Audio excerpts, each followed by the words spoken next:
அப்பானா வெறும் வார்த்தையா? அப்பானா வலிமை, அப்பானா நம்பிக்கை, அப்பானா வாழ்க்கைங்க. கிமு 334 அலெக்சாண்டர் பாரசீகத்தின் மேல படையெடுத்து போறாரு. அந்த நாட்டு மன்னன் ஓடி போயிடுறான். அங்க டென்ட் அடிச்சு தங்கி இருக்கிறார். பயங்கரமான காய்ச்சல். கூட போன அரண்மனை வைத்தியர்கள் யாராலையும் சரி பண்ண முடியல. எதிரி நாட்டு வைத்தியர் வர்றார். என்னால சரி பண்ண முடியும். உங்க பேர் என்ன அப்படிங்கிறார். பிலிப் அப்படிங்கிறார். சரி மருந்து அரைங்க. மூலிகையில மருந்து அரைச்சு டம்ளர்ல கொடுக்கிறார். வாங்கி குடிக்க போகும்போது அலெக்சாண்டருடைய நம்பிக்கைக்குரிய அமைச்சன் ஒரு கடிதம் கொடுத்து விடுறார். வாங்கி படிச்சா அது எதிரி நாட்டு அரசனுடைய வைத்தியர், அந்த மருந்தை குடிக்காதீங்க, அதுல விஷம் கலந்து இருக்குதுன்னு. இவர் அந்த கடிதத்தை மருத்துவர்கிட்ட கொடுத்துக்கிட்டே குடிச்சிட்டார்.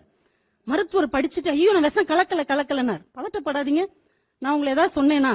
நான் குடிச்சிட்டேனே, என்னை எப்படி நம்புனீங்க அரசேன்னு கேட்டபோது அவர் சொன்னார், வந்தபோது உன் பெயர் என்ன என்று கேட்டேன், நீ பிலிப் என்று சொன்னாய். பிலிப் என்பது என் தகப்பனின் பெயர். எங்க அப்பா பேரை வச்சிருக்க ஒருத்தன் கூட எனக்கு நம்பிக்கை துரோகம் செய்ய மாட்டேன்னு சொன்னாரே.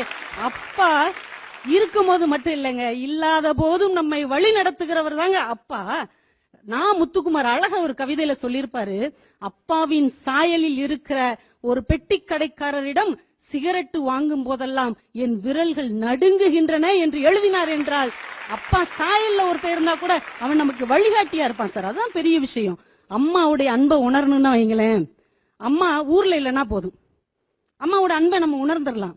ஆனா அப்பாவுடைய அன்பை நீங்கள் உணர வேண்டும் என்றால் இந்த உலகத்திலேயே நமக்கு அப்பா